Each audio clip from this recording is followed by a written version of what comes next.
আগেরবারও এমন হয়েছিল। সব প্রমাণ জোগাড় করে যাওয়ার পথেই টুটুল চৌধুরীর ষড়যন্ত্রে তাদের সমস্ত প্ল্যান মাঠে মারা গিয়েছিল। সেই অ্যাক্সিডেন্টে জারিফের জীবন হারাতে হয়েছিল। সামান্তার মুখের এক পাশ থেতলে গিয়েছিল। লাবিবের সমস্ত শরীর ক্ষতবিক্ষত হয়ে গিয়েছিল। আল্লাহর রহমত ছিল বিধায় তারা দুজন বেঁচে ফিরতে পেরেছিল, নয়তো তারাও সেদিন জারিফের সাথে পিচ ঢালা রাস্তায় পিষে যেত। সেদিনকার সেই লোমহর্ষক ঘটনার কথা ভাবতেই সামান্তার চোখে মুখে অস্থিরতা কাজ করতে লাগলো। গা শিউরে উঠল, আতঙ্কিত হয়ে উঠল সে। হরদমে শুকনো ঢোক গিলতে লাগলো। ফুপিয়ে উঠে কাট কাট গলায় বলল, স্যার প্লিজ, মিশালকে নিয়ে আপনি আলাদা গাড়িতে উঠুন। ওই মানুষটার জীবন আমি আর রিস্কে ফেলতে পারবো না। আমি তার জীবন ভিক্ষা চাইতে চাইতে ওপরওয়ালাকে বিরক্ত করে ফেলেছি, আর বিরক্ত করতে চাই না। প্লিজ, এবার হয়তো ওপরওয়ালা আমার উপর নারাজ হয়ে গেছে। কাম অন সামান্তা, আগের বার যা হয়েছে এবার তা হওয়ার সম্ভাবনা নেই। টুটুল এবার আর কোনো চাল চালাতে পারবে না। তবুও তোমার মনের শান্তির জন্য আমরা আলাদা গাড়িতে করে যাব। চিন্তা মুক্ত থাকো তুমি, ওকে? তোমরাও কুইকলি চলে এসো থানায়, আর সময় নষ্ট করো না। ঝটপট করে কলটি কেটে দিলেন টুটুল চৌধুরী। মিশাল কিছুটা দূরে দাঁড়িয়ে তার সূক্ষ্ম ও তীক্ষ্ণ দৃষ্টিতে আব্রাহাম খানের কারসাজি দেখছিল, আর কিছু সময় অন্তর অন্তর সিগারেটে ফুঁক দিচ্ছিল। আব্রাহাম খানকে বেশ সন্দেহ হচ্ছিল তার। সেই সন্দেহ থেকে মিশাল দু কদম এগিয়ে এলো আব্রাহাম খানের দিকে। নাক মুখ থেকে ধোঁয়া নিঃসরণ করে কঠিন গলায় প্রশ্ন ছুড়ল, ওইটা সাহিলের লাশ নয় তাই তো? রহস্যাত্মক হাসলেন আব্রাহাম খান। মিশালের মাথায় টোকা মেরে বললেন, সিক্সি সেন্স ভালো তোমারই। যাই হোক, চলো আমরা গাড়ি খুঁজি। বলছি কি, তোমার মতো ভাগ্যবান পুরুষ মানুষ পৃথিবীতে খুব কমই আছে। জীবন নষ্ট করার এই নিষিদ্ধ নগরীতে অন্তত কেউ তো একজন আছে যে তোমার জীবনে সাজাতে এসেছে। সৃষ্টিকর্তা কিন্তু পৃথিবীতে এমন ভাগ্য দিয়ে খুব কম মানুষকেই পাঠায়। এই প্রথম কারো ভাগ্য নিয়ে আমার খুব জেলাস ফিল হচ্ছে। হাত থেকে সিগারেটটি ছুঁড়িয়ে ফেলে দিল মিশাল। বিরক্ত বোধ করলো সে। কপাল ঘষে অসহ্যকর গলায় বলল, স্যার প্লিজ, সামান্তার প্ল্যানটা আমাকে খুলে বলুন। কি করতে চাইছে সে? ওহ, এখন তো এত কিছু বলা যাবে না ইয়ং ম্যান। সুইটস, জানতে হলে আমার সাথে যেতেও হবে। পুলিশের জিপে তোলা সাহিলের লাশের পাশে তরুণ চৌধুরী ও নাজিয়া চৌধুরী বসলেন। ছেলের শোকে তরুণ চৌধুরী পাথর হয়ে গেছেন প্রায়। আর চোখে নাজিয়া চৌধুরী একবার আব্রাহাম খানের দিকে তাকালেন। বুড়ো আঙুল উঠিয়ে তিনি গুড পারফরমেন্স বুঝিয়ে মুচকি হাসলেন। জিপটিকে ফলো করে একটি সিএনজি ভাড়া করে মিশাল ও আব্রাহাম খান চললেন থানার উদ্দেশ্যে। বদ্ধ রুমের মাঝখানে একটি টেবিলটিতে দুই পাশে দুইটি চেয়ার এবং মাঝ বরাবর একটি লাইটের ব্যবস্থা করেছে। টিমটিমে আলো বিরাজ করছে রুমটি জুড়ে। ডিআইজি স্যারের মুখোমুখি বসেছেন টুটুল চৌধুরী। পাশেই মাথা নুয়ে দাঁড়িয়ে রয়েছেন আব্রাহাম খান। আশ্চর্যের বিষয় হলো, সাহিলের গাড়ির সাথে সংঘর্ষ হওয়া ট্রাক ড্রাইভারটি পুরো অক্ষত অবস্থায় দাঁড়িয়ে রয়েছেন টুটুল চৌধুরীর সামনে। ভয়ে বুক কাঁপছে টুটুল চৌধুরীর। ঘন্টা কয়েক পূর্বেই তো তাকে রক্তাক্ত অবস্থায় হসপিটালে দেখেছিলেন টুটুল চৌধুরী, কিন্তু এখন তো জলজ্যান্ত ও সুস্থ অবস্থায় লোকটি তার সামনে দাঁড়িয়ে রয়েছে। অনবরত ঘাম ঝরছে টুটুল চৌধুরীর গা বেয়ে। শঙ্কিত দৃষ্টি ফেলে তিনি একবার ডিআইজি স্যারের দিকে তাকাচ্ছেন, তো একবার আব্রাহাম খানের দিকে তাকাচ্ছেন। কিছু একটা অনর্থ ঘটবে আজ তার আংশিক হলেও তিনি আজ করতে পারছেন। টুটুল চৌধুরীর আতঙ্কগ্রস্ত অবস্থা দেখে জাদরেল ডিআইজি স্যার বেশ আয়েশ করে চেয়ারে হেলান দিয়ে বসলেন। ব্যগ্র হেসে তিনি ট্রাক ড্রাইভারটিকে বললেন, তো উসমান সাহেব, বলুন কার নির্দেশে আপনি মিস্টার সাহিলকে গাড়ি চাপা দিয়েছেন? কোনো প্রকার বিচলিত না হয়ে ওসমান সাহেব ডিআইজি স্যারের চোখে চোখ রাখলেন। বেশ সাহস নিয়ে শক্ত গলায় বললেন, টুটুল স্যারের নির্দেশে আমি সাহিল সাহেবকে গাড়ি চাপা দিয়েছিলাম স্যার। এর আগেও আমি ওনার উদ্দেশ্যেই পুলিশের একটি জিপকে চাপা দিয়েছিলাম। সেখানে একজনের মৃত্যু হয়েছিল। টাকার লোভে আমি অন্ধ হয়ে গেছিলাম স্যার। দয়া করে আমাকে ক্ষমা করে দিন। মায়ের কসম খেয়ে বলছি স্যার, আর কখনো আমি এসব ধরনের কাজ করব না। এই শেষবারের মতো আমাকে ক্ষমা করে দিন। এই তুই মিথ্যা বলছিস কেন? আমি কবে কখন তোকে এসব করতে বলছিলাম? কে তোকে আমার বিরুদ্ধে বলতে হায়ার করেছে বল? কী ভেবেছিস আমার বিরুদ্ধে ষড়যন্ত্র করে তোরা পার পেয়ে যাবি? এত সহজ? আরে স্যার কী করছেন?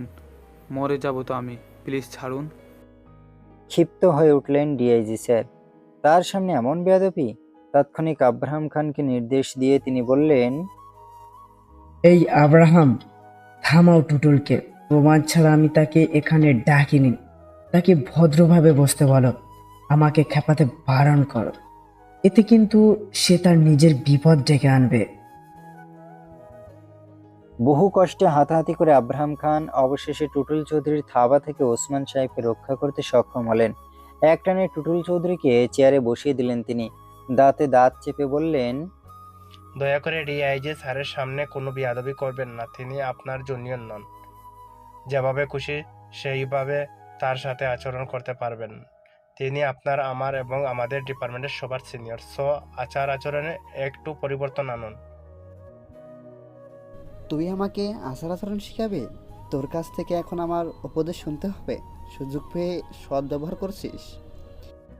শান্ত হওয়ার চেষ্টা করলেন টুটুল চৌধুরী। কয়েক দফা রুদ্ধশ্বাস ফেলে তিনি ডিআইজি স্যারের হিংস্র চোখে কপাল দৃষ্টি রাখলেন। ধীর গলায় বললেন, দেখুন স্যার, এই ট্রাক ড্রাইভার যা বলছে সব মিথ্যা বলছে। আমাকে ফাঁসানোর জন্য বলছে। তার সাথে এর আগে আমার কখনো দেখা হয়েছে কি না তা নিয়ে তো আমি সন্দিহান। যদি তার কথা সত্যি হয় তো তাকে প্রমাণ দেখাতে বলুন। কারো মুখের কথার উপর ডিপেন্ডস করে আপনি আমাকে জেল করতে পারেন না। আব্রাহাম খানের দিকে তাকালেন ডিআইজি স্যার। গম্ভীর গলায় বললেন, শোনো, তবে কল রেকর্ডিংটি। কাল রাতে এই ট্রাক ড্রাইভারের সাথে টুটুলের যা যা কথোপকথন হয়েছে শোনো সব। ক্রুর হাসলেন আব্রাহাম খান। ওসমান সাহেবের ফোনটি নিয়ে কল রেকর্ডিং অন করলেন, যেখানে দুজনের মধ্যে সুস্পষ্ট কথোপকথন হচ্ছিল কিভাবে সাহিলকে ট্রাক চাপা দিয়ে মারতে হবে। উত্তেজনায় ঘাম ঝরতে লাগলো টুটুল চৌধুরীর। ঢকঢক করে পানি গিলতে লাগলেন তিনি। বুঝতেই বেশি বেগ পেতে হলো না, সাহিলও এই ষড়যন্ত্রের সাথে জড়িত। কারণ গতকাল রাতে তারা দুজনে একসাথে বসে বিয়ার গিলছিল। নেশায় বুঁদ হয়ে গেলে টুটুল চৌধুরীর মাথা ঠিক থাকে না। তখন তাকে যা করতে বলা হবে তখন সে তাই করবে। খটকা লেগে গেল টুটুল চৌধুরী। আব্রাহাম খানের দিকে তীক্ষ্ণ দৃষ্টি ফেললেন তিনি। গুরুতর গলায় প্রশ্ন ছুড়লেন, ওইটা কি সত্যি সাহিলের লাশ ছিল? কথাটি বলেই তিনি ঝট করে চেয়ার ছেড়ে উঠে দাঁড়ালেন। টুটুল চৌধুরীর সন্দেহকে প্রশ্রয় দিলেন না আব্রাহাম খান। এতে তাদের প্ল্যান চোপাট হয়ে যাওয়ার সম্ভাবনা রয়েছে শতভাগ। এখনই মোক্ষম সময় টুটুল চৌধুরীকে চেপে ধরান। সঙ্গে সঙ্গেই টুটুল চৌধুরীকে রাগিয়ে দেওয়ার চাল চাললেন তিনি। চোয়া লুচিয়ে টুটুল চৌধুরীকে শাসিয়ে চিৎকার করে বললেন, হ্যাঁ, ওটা সাহিলের লাশ ছিল। খুন করেছেন আপনি সাহিলকে। শুধু সাহিলকেই নয়, সেদিনের এই দুই অ্যাক্সিডেন্টটি আপনার কারণেই হয়েছিল। আপনি হলেন জারিফের খুনি। মিশালকে ফাঁসানোর সমস্ত চক্রান্ত আপনারই ছিল। প্রাক্তন ডিআইজি স্যারের সাথে সামিল ছিলেন আপনি। তার বাগনাকে বাঁচাতে আপনি মিশালকে ফাঁসিয়েছিলেন। সেদিন সামান্তা ও লাবিবের হাফ মার্ডারের প্ল্যানটি আপনারই ছিল। দুজন জলজন্ত মানুষকে খুন করেছেন আপনি। দুটো হাফ মার্ডার করেছেন। খুনি খুনি খুনি আপনি, একজন জাত খুনি। আগুনে ঘি ঢেলে দিলেন আব্রাহাম খান। এবার দেখার পালা আগুন কতখানি তাতল।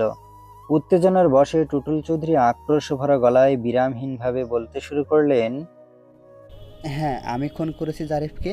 সেদিন আমার প্ল্যানের কারণেই জারিফের খুন হয়েছিল। সামান্ত ও লাবিব আহত হয়েছিল, কিন্তু আমি সাহিলকে খুন করিনি। গতকাল রাতেও আমার সাথে বসে ড্রিঙ্কস করেছিলাম। সাহিলকে আমি সত্যি খুন করিনি। ঝোঁকের বশে ভেতরের লুকানো সব পাপ হড়হড় করে প্রকাশ করে দিলেন টুটুল চৌধুরী। পুরুর হাসিতে ফেটে পড়লেন আব্রাহাম খান। অবশেষে প্ল্যান সফল হলো তাদের। যে প্ল্যানের পুরোটা জুড়ে ছিল নিখুঁত নাটকীয়তা, মিথ্যের আশ্রয়, অসম্ভব ঝুঁকি ও আবেগ। ডিআইজি স্যার ক্রোধান্বিত দৃষ্টিতে তাকিয়ে রইলেন টুটুল চৌধুরীর দিকে। টুটুল চৌধুরীর বিরুদ্ধে যদিও সমস্ত প্রমাণ তিনি পূর্বেই পেয়ে গেছিলেন, তবুও টুটুল চৌধুরীর মুখ থেকে তার সমস্ত কুকীর্তি রেকর্ড করতে চাইছিলেন। প্রমাণ এবার 16 কলায় পূর্ণ হলো। আহাম্মকের ন্যায় চোখ দুটি ডিম্বাকৃতির করে রোবট হয়ে দাঁড়িয়ে রইলেন টুটুল চৌধুরী। কি থেকে কি হয়ে গেল এসব? নিজের জেদের জন্য, নিজের বোকামির জন্য নিজেরই সর্বনাশ নিজে ডেকে আনলেন তিনি। আব্রাহাম খানের পাতা জালে এত সহজে পা দিয়ে ফেললেন। কোথায় গেল তার বিচক্ষণ বুদ্ধি, যে বিচক্ষণতার বহর করতেন তিনি? এখন তো নিজের গলা নিজেই চেপে ধরতে ইচ্ছে করছে তার। ইতিমধ্যেই কঠোর রাগী গলায় ডিআইজি স্যার টুটুল চৌধুরীকে শাসিয়ে বললেন, আজ থেকে তুমি চাকরি থেকে ডিসমিস।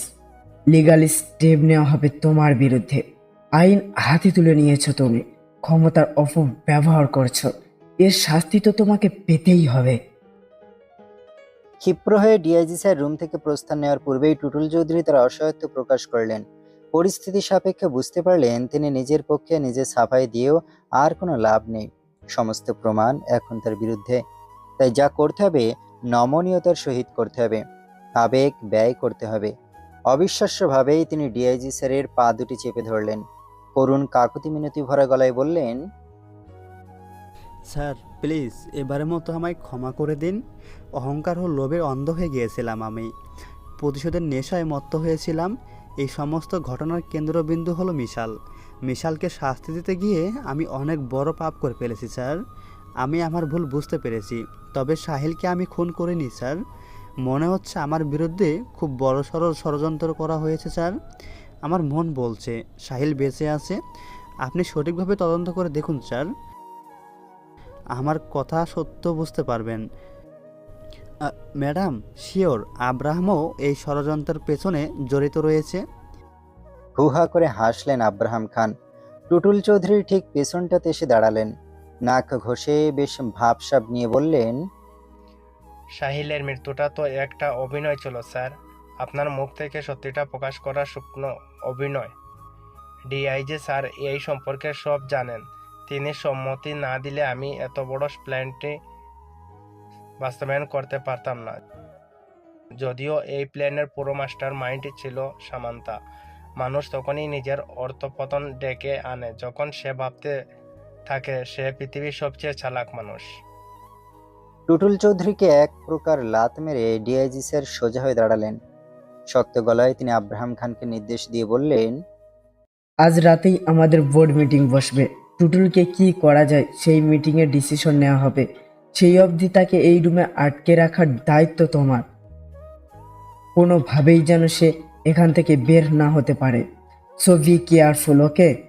আর সাহিলকে অক্ষত অবস্থায় আজ রাতের মধ্যে হাজির করবে। মাথা নাড়িয়ে আব্রাহাম খান সম্মতি প্রকাশ করতেই ডিআইজি স্যার হন্তদন্ত হয়ে রুম থেকে প্রস্থান নিলেন। তার সাথে সাথে ওসমান সাহেবও ভয়ে লেজ গুটিয়ে পালালেন। তাকানো যাচ্ছে না টুটুল চৌধুরীর দিকে। কখন ওসমান সাহেবকে মৃত্যুর দূতের সাথে পরিচয় করিয়ে দেয় কে জানে। আক্রমণাত্মক হয়ে টুটুল চৌধুরী বর্ষা থেকে উঠে আব্রাহাম খানের গলার টুটি চেপে ধরলেন। কড়া মেজাজ নিয়ে তিনি দাঁতে দাঁত চেপে বললেন, I will kill you Abraham. তোর ওই সামান্তানাকেও আমি মার্ডার করব। কাউকে ছাড়বো না আমি, কাউকে না। আরে আরে আরে কি করছেন আপনি? আবারও জেদের বসে নিজের ক্ষতি করছেন। বা পাশের কর্নারে একটু তাকান, ভালো করে তাকান। ওখানে একটি সিসি ক্যামেরা লাগানো। ডিআইজি স্যার কিন্তু তার রুম থেকে সব দেখছেন। কেন আবার বিপদ গাড়ে তুলছেন বলুন তো? এক ধাক্কায় টুটুল চৌধুরীকে ঝেড়ে ফেলে দিলেন আব্রাহাম খান। এই প্রথম তিনি চোখ লাল করে তাকালেন টুটুল চৌধুরীর দিকে। আঙুল উঁচিয়ে তাকে শাসালেন। অন্ধকারে ঢাকা বিশাল ও বদ্ধ রুমটিকে বাইরে থেকে তালা বন্ধ করে তিনি হন্তদন্ত হয়ে রুম থেকে বের হয়ে গেলেন। রাগে জেদে ক্ষোভে হেরে যাওয়ার লজ্জায় টুটুল চৌধুরী আ করে চিৎকার করে উঠলেন। নিজের মাথার চুল নিজে টেনে ছিঁড়ে ফেলতে লাগলেন। উদ্ভ্রান্তের ন্যায় বলতে শুরু করলেন, খাদে পড়ে গেলে পিঁপড়েও চামচিকাকে লাথি মারে। আব্রাহাম খানের ধারণাকৃত ভিডিও রেকর্ডটি সামান্তার পরিবার, সাহিলের পরিবার, মিশেলের পরিবার সহ সবাই বেশ মনোযোগ সহকারে দেখল এবং শুনল। যারা সামান্তার প্ল্যানিং এর সাথে সামিল ছিল তা ভিডিও রেকর্ডিং দেখে অবাক না হলেও তরুণ চৌধুরী থেকে শুরু করে মিশাল, রুমকি, সায়মা ও শাহনাজ বেগম অবাকের চরম শীর্ষে পৌঁছে গেলেন। মাথায় গন্ডগোল লেগে গেল তাদের।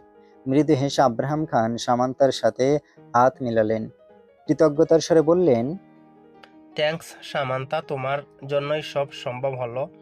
একজন বিশ্বাসী মানুষের অভাবে আমি টুটুলের বিরুদ্ধে দাঁড়ানোর সাহস পাচ্ছিলাম না। তুমি ছিলে বলেই আমি আমার ক্ষমতার সঠিক ব্যবহার করতে পেরেছি।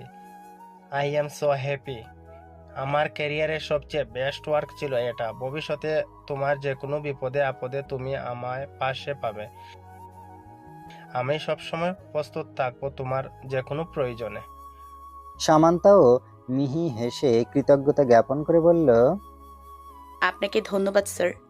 আপনি না থাকলে এত বড় প্ল্যানটা সাকসেসফুল হতো না আমার। আপনার সাহায্য পেয়েছিলাম বলেই আমরা প্ল্যান অনুযায়ী আগাতে পেরেছিলাম এবং দিন শেষে এর একটা ভালো ফলাফলও পেলাম। আপনার দীর্ঘায়ু কামনা করি। সামান্তাকে স্যালুট জানালেন আব্রাহাম খান। সামান্তার এই প্লেনের কারণে যেমন মুখোশধারী একজন পাপিষ্ট লোক সাজা পেতে চলল, তেমনি আব্রাহাম খানের প্রমোশনও হতে চলল। তাই সামান্তার প্রতি তিনি পুরোপুরি অনাড় ও সন্তুষ্ট। উপস্থিত সবার মধ্যখান থেকে একটুখানি দূরে এক কোনায় দাঁড়িয়ে রইল মিশাল। নির্বাক বস্তুর ন্যায় ঠায় দাঁড়িয়ে রইল সে। সকল বৃত্তান্ত জানা ও শোনার পর কি প্রতিক্রিয়া করা উচিত তাই ভেবে উঠতে পারছিল না। সামান্তার দিকে ফিরে তাকানোরও মুখ নেই তার। মেয়েটা তাকে সব দিক থেকে হারিয়ে দিল, একেবারে গোহারান হারিয়ে দিল। তার বেঁচে থাকাটাই যেন নিরর্থক মনে হতে লাগলো, যেখানে সামান্তার জন্য সে আজ অবধি কিছু করতে পারল না। বিনিময়ে তাকে ভুল বুঝলো, কষ্ট দিল, নানানভাবে আঘাতও করলো। সেখানে মেয়েটি তার 16 আনা ভালোবাসা ও মহত্ব দেখিয়ে দিল। এই অবস্থায় সামান্তার মুখোমুখি হওয়ার কি আর কোনো পথ অবশিষ্ট আছে তার? ইতিমধ্যে আব্রাহাম খান দুষ্টু ভাব নিয়ে মিশেলের মুখোমুখি হলেন। মিশেলের কাঁধে হাত রেখে ডান পিঠে হেসে বললেন, সামান্তাকে ডিল করা কিন্তু খুব একটা ইজি নয় young man. She is so intelligent and bad girl. So তুমি তোমার সামান্তাকে কিভাবে হ্যান্ডেল করবে তা আগে থেকে ভেবে চিন্তেই কিন্তু তার কাছে যাবে, ওকে? হাসতে হাসতে তিনি কক্ষ থেকে বের হয়ে গেলেন। মিশেল ক্ষীণ হেসে মাথা চুলকে আর চোখে সামান্তার দিকে তাকালো। সামান্তা বেশ ব্যস্ত হয়ে ফোনে রাফিনের সাথে কথা বলতে, সাহিল ও জেনিয়ার খবরাখবর জানতে। ইতিমধ্যে বিচলিত গলায় তরুণ চৌধুরী সামান্তের মুখোমুখি দাঁড়িয়ে শুধালেন, আমার ছেলে কোথায়? ফোনটি কেটে সামান্তা রয়ে শুয়ে বলল, আসছে আঙ্কেল, রওনা হচ্ছে তারা। বাসের সিটে বেশ রকচটা ভাব নিয়ে বসে রয়েছে জেনিয়া। জানালার পাশের সিটটি তার। দুপুরের কড়া রোদ তার বিবর্ণ মুখখানিতে ঠিকরে পড়ছে। সেই সাথে তার রাগের পরিধিও তড়তড় করে বেড়ে যাচ্ছে। আতঙ্কে সিটিয়ে রয়েছে সাহিল, আজ তার খবর আছে বলে। যে কোনো ক্রমেই হোক জেনিয়ার রাগকে এখনই শান্ত করতে হবে তার, নয়তো প্রলয় বেঁধে যাবে। কৌশলে জেনিয়ার হাত ধরল সাহিল। অমনি জেনিয়া স্যাঁত করে উঠল, গরম দৃষ্টি নিক্ষেপ করলো ভীত সাহিলের দিকে। চোয়া লুচিয়ে বলল, ডোন্ট টাচ মি ফার্দার। আপনি আমার গায়ে টাচ করছেন তো আমি বাস ড্রাইভারকে ডেকে বলবো আপনি আমাকে ইফটিজিং করার চেষ্টা করেছেন। Are you mad Zinia? আমি তোমাকে ভালোবেসে তোমার হাত ধরেছি, আর তুমি কি না বলছো আমি তোমাকে ইফটিজিং করার চেষ্টা করছি? ও রিয়েলি? আপনি আমাকে ভালোবাসেন? আমাকে ভালোবাসেন বলে কি আপনি সামান্থা আপুকে বিয়ে করেছিলেন, তার সাথে 10 দিন সংসার করেছিলেন? আমাকে কোন দিক থেকে আপনার বোকা মনে হয়? আমি আর কতবার বলবো জিনিয়া, সামান্থাকে আমি বিয়ে করিনি। এটি একটি প্ল্যান ছিল, জাস্ট আমার বাবাকে ও টুটুলকে বিভ্রান্ত করার একটি প্ল্যান ছিল মাত্র। তুমি তো জানোই মিশালকে আমার বাবা দু চোখ দেখতে পারে না। মিশালকে যখন জেলে নেওয়া হয় তখন টুটুল চৌধুরীর সাথে হাত মিলিয়েছেন আমার বাবা। মিশালকে মেরে ধরে আধমরা করে সামান্তাকে আহত করে তার চেহারা বদলে দিয়েও ক্ষমতা হননি তিনি। মিশাল ও সামান্তাকে চূড়ান্তভাবে আলাদা করার জন্য টুটুল চৌধুরী আমাকে এক অদ্ভুত শর্ত জুড়ে দিয়েছিলেন। মিশালকে তিনি তখনই থানা থেকে বেকসুর খালাস করবেন যখন আমি সামান্তাকে বিয়ে করব। যদিও এই শর্তে আমি রাজি ছিলাম না। আমার বাবা যত যাই হয়ে যাক সামান্তার সাথে আমার বিয়ে মানতে চাইছিলেন না তিনি। তখনই সামান্তা মিথ্যা বিয়ের প্ল্যানটি করে। যখন সামান্তা পুরোপুরিভাবে নিশ্চিত হয় যে আমাদের বিয়ের পরে মিশেলকে ছাড়া পাওয়ার চান্স রয়েছে, এই সুযোগ হাতছাড়া করতে চায়নি সামান্তা। এছাড়া আর কোনো পথ খোলা ছিল না। কাজী সাহেব সেদিন এসেছিলেন ঠিকই, কিন্তু সেদিন আমাদের বিয়ে হয়নি। আমরা কেউ কাউকে কবুল বলিনি।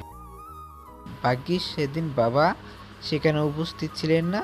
শুধু সামান্তার পরিবার, মিশেলের পরিবার ও আমার মা উপস্থিত ছিলেন সেখানে। সে মিথ্যা বিয়ের 2 দিন পর টুটুল চৌধুরী মিশেলকে মামলা থেকে রেহাই করেন। আর তখনই শুরু হয় আমাদের মূল প্ল্যানিং। একসাথে থেকে আমরা ঠান্ডা মাথায় প্ল্যান করতে থাকি। বাবা ও টুটুল চৌধুরীকে আশ্রয় করানোর জন্য আমি ইচ্ছা করে সামান্তার সাথে খারাপ ব্যবহার করতে শুরু করি, যাতে তারা বুঝতে পারে বিয়ের পর আমি সামান্তাকে টর্চার করছি, তার জীবনটা বিষিয়ে তুলেছি। তারা যা চাইছিল সেই অনুযায়ী কাজ করতে থাকি। এরপর সময় আসে আমাদের মূল প্ল্যানিংকে সফল করার। যখনই এই প্ল্যানটি আরও 2 দিন পর হওয়ার কথা ছিল, কিন্তু গতকাল সন্ধ্যায় হুট করে শুনি তোমার বিয়ে ঠিক হয়ে গেছে। মাথা ঠিক ছিল না আমার। তখনই সামান্তা প্ল্যান ঘুরিয়ে আমার একাই নিরুদ্দেশ হওয়ার বদলে তোমাকেও ভাগ্যিস নিয়ে যাওয়ার প্ল্যান করে। বৃত্তান্ত শোনার পর জেনিয়া কিয়ৎক্ষণ মৌন রইল। অতঃপর সাহিলের অসহায় দৃষ্টিতে শিথিল দৃষ্টি নিক্ষেপ করল। রাশভারী গলায় বলল, গম্ভীর হয়ে গেল সাহিলের মুখভঙ্গি। শেষমেশ কিনা প্রেমিকার কাছ থেকে প্রেমিক পুরুষের বদলে তাকে প্লে বয়ের উপাধি শুনতে হলো। কি অশুভ দিনকাল পড়ল তার। যদিও জেনিয়া তার জায়গা থেকে রত্তি পরিমাণ ভুল ছিল না, তবুও ভালোবাসার ওপর একটু ভরসা তো রাখতেই পারত। জায়গা থেকে কিঞ্চিত নড়ে চড়ে বসল সাহিল। মনক্ষুণ্ণতা বুঝালো না। নমনীয়ভাবে জেনিয়ার হাতে হাত রাখলো। চোখে চোখ রেখে জেনিয়াকে আশ্বস্ত করলো, ক্ষীণ স্বরে বলল,